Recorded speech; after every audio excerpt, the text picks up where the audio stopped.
Las declamaciones que también son típicas en este tipo de eventos, en estas inauguraciones presidenciales en los Estados Unidos, Baitiare, Lucy, Abelardo, entienden también la importancia que tiene la religión, que han tenido sobre todo este sector evangelista en favor del presidente Donald Trump, que tienen no solamente una potencia de la presencia en los demográficos de este país, sino que también el poder mediático y el poder de la influencia que tienen, y ante ello también es sumamente importante lo que acabamos de ver. Por otra parte, hoy que se celebra el día de Martin Luther King Jr. aquí en los Estados Unidos, escuchar parte de la oración con la declamación de lo que fue aquel famosísimo discurso de "Yo tengo un sueño, I have a dream", que precisamente se dio aquí en la ciudad de Washington DC, en el monumento a Lincoln, recordando que esta alianza electoral que logra el presidente Donald Trump sí es una alianza multirracial, multiétnica, multigeneracional. Si bien no es el absoluto de los Estados Unidos, sí fue una abrumadora mayoría la que en esta ocasión decidió votar por el presidente Donald Trump, y que lo tiene hoy aquí este lunes 20 de enero asumiendo la presidencia por segunda vez y por segunda ocasión. Pero sí les podría decir que la religión, los rezos, las personalidades de la religión, sobre todo evangélica, han estado muy presentes este fin de semana en las diferentes fiestas, en los diferentes eventos. El día de ayer también, en este evento que llevó a cabo el presidente Donald Trump, el último rally, también tuvo la presencia de un par de jovencitas que estuvieron orando y rezando por él, y parte de lo que acabamos de ver en ese sentido me parece que apela directamente a todo ese sector. Más allá de que pueda o no pueda hacer Donald Trump las promesas de campaña que cumplió, más allá de que las pueda llevar a cabo, el hecho es que él conoce muy bien la comunicación, sabe muy bien lo que está sucediendo, las millones de personas que lo están viendo en la televisión de los Estados Unidos y del mundo, y más allá de que no es un monarca, no es un rey y no tiene un poder absoluto, sí tiene una ligera mayoría en el Congreso y en el Senado de los Estados Unidos, se tiene que poner a trabajar porque tiene poco tiempo, solamente tiene 4 años para arreglar, primero y antes que nada, la economía, la inflación, y por otra parte la seguridad y la migración. No es tarea fácil, no es tarea única, no se resuelve de un plumazo, no se resuelve con una orden ejecutiva, tiene que convencer a otras naciones, tiene que convencer a la clase política de los Estados Unidos, su gabinete también debe de responder de manera inmediata, y lo he dicho a lo largo de todo este día, Lucy, Baitiare, Abelardo, podemos o no estar de acuerdo con esa agenda, pero es un mandato. Por ahí es donde va la plataforma de MAGA, de Make America Great Again, y así inicia con esas primeras órdenes ejecutivas, y ahora se va a esta comida, a este lunch que tiene preparado junto con los organizadores del comité de inauguración, junto con los empresarios, junto con algunos políticos, legisladores, senadores y representantes de la Cámara, qué es lo que sigue en la agenda del presidente Trump y del vicepresidente J.D. Vance. Baitiare.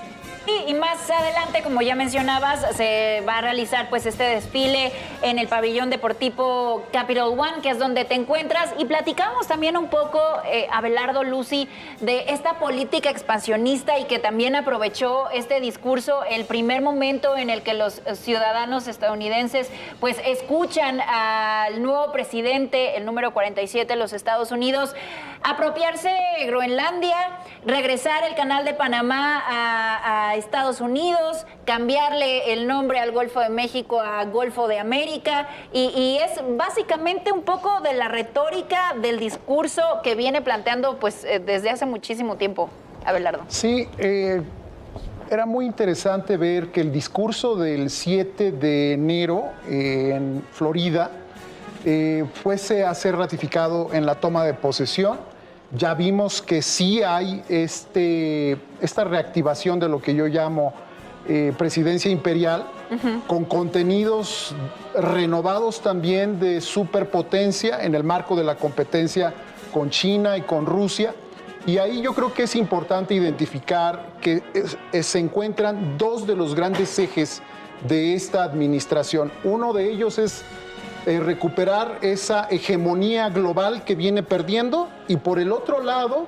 en ese esquema, la vulnerabilidad en la frontera con México.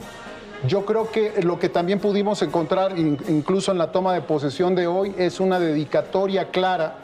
hacia esa segunda prioridad que es la frontera con México. Ahí el tema de asegurar la frontera, de reactivar el tema que ya se había planteado del combate al crimen organizado transnacional, y dentro de ello esta expulsión masiva de migrantes. Entonces yo creo que es importante identificar los contenidos del Make America Great Again que están ahí para poder fortalecer proceso de manufactura, el tema de extracción petrolera, de obtención de mayores recursos en el Canal de Panamá, en Groenlandia, y de esa manera poder salir avante en lo que el presidente Trump acaba de plantear hoy como el regreso de la era dorada dentro de Estados Unidos, controversial, polémica, pero indudablemente es ahí donde se expresó la mayoría del pueblo estadounidense. Y por otro lado, Lucy, una vez cumplimentada esta ceremonia de investidura, pues ya se empiezan a ver también distintas tomas de decisiones. Platicábamos hace unos minutos también fuera del aire la renuncia del director interino del FBI, Paul Abadi. ¿Qué va a pasar también en Medio Oriente? ¿Qué pasa de este lado en nuestro país? Obviamente va a haber reacciones.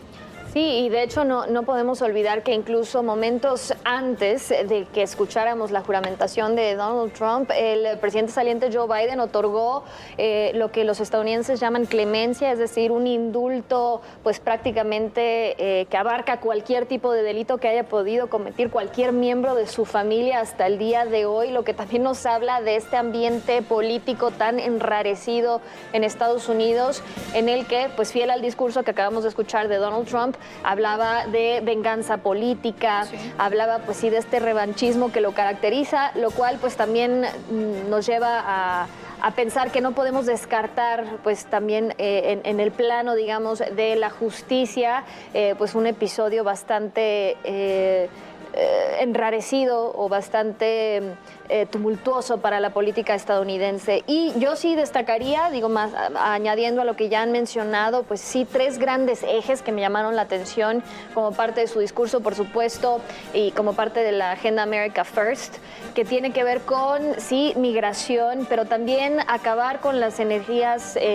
con la agenda, digamos, de las energías limpias, declarando también una emergencia energética, por un lado, lo que nos lleva a una nueva era, o mejor dicho, nos regresa a esta era de negacionismo del cambio climático, y también el hecho de que haya tocado temas de la agenda progresista en Estados Unidos. Sí, yo creo que es la primera vez que escuchamos en un discurso de una toma de protesta que el presidente anuncie que va a hacer también o firmar una orden ejecutiva en la que se declara que solo hay dos géneros, el masculino y el femenino. Eso también creo que nos habla del pues clima político que le espera a Estados Unidos, porque bueno, sabemos en este caso la agenda progresista, sobre todo del lado demócrata, pues ahora estará también como parte del debate y entra una era totalmente nueva. Sí, el clima social completamente adverso para quienes se identifican de otra manera, y la realidad también es, Juan Pablo, que te encuentras allá en Washington, habló incluso en ese sentido de las energías limpias, pues de regresar la industria automotriz a los Estados Unidos, de comprar vehículos fabricados en Estados Unidos, otro duro golpe también pues para la industria automotriz en nuestro país. Sí, y a ver, me parece que es una de las tendencias que hemos visto, Bay, Lucy, Abelardo, en los últimos años ante el rompimiento de las cadenas productivas, ante lo que fue el COVID-19, la pandemia, ante lo que fue la guerra entre Rusia y Ucrania, que alteró las finanzas y la economía a nivel internacional. Escuchábamos a la presidenta Claudia Sheinbaum la semana pasada presentar este Plan México, en donde lo que pretenden es reactivar las industrias nacionales para depender cada vez menos de las industrias internacionales y del extranjero. Toda esta globalización que llegó a su auge a finales de los años 90, a principios de los años 2000, que se vio cuestionada, primero y antes que nada, ante la crisis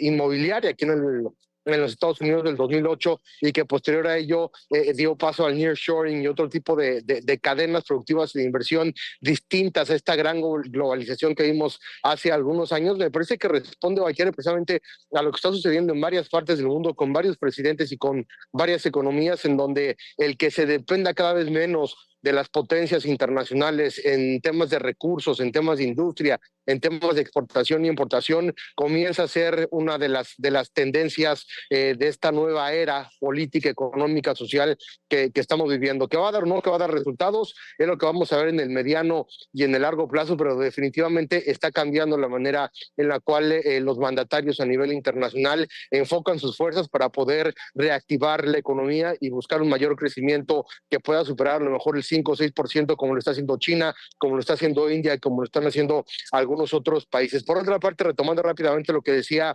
Lucy con respecto al tema del género, en Estados Unidos y también en muchas otras partes del mundo se está viviendo una guerra cultural, y en esta ocasión, dentro de esta guerra cultural, el movimiento de MAGA del presidente Trump y de los republicanos salió avante en el sentido de las votaciones, y será esa agenda la que veamos que se vaya imprimiendo poco a poco con respecto al tema de la identidad de género, con la política de identidad, con los identity politics y con otras cuestiones que van mucho más allá de lo económico y de lo industrial y que se apegan a lo social, el tema del aborto, el derecho a las mujeres a decidir qué es lo que va a pasar, si lo va a dejar en manos de los estados en un sentido estatal o si va a haber una prohibición federal. Y me parece que ahí es donde vamos a seguir viendo ese tipo de discusiones, de manifestaciones y de guerras y luchas culturales que se han trasladado al campo político. Roe versus Wade fue precisamente esa iniciativa que en algún momento pues tiraba abajo esos derechos de las mujeres sobre decidir su cuerpo. Y otro de los temas también que me parece importante volver a retomar, sobre todo porque tenemos a Óscar Hernández allá en la frontera en Tijuana, pues es también lo que va a estar generando en cuestión de políticas públicas en México. Ya en la mañanera hoy se anunciaba un apoyo de 2,000 pesos a los migrantes que sean deportados a nuestro país, para que por lo menos con ese dinero tengan oportunidad de regresar a sus ciudades de origen.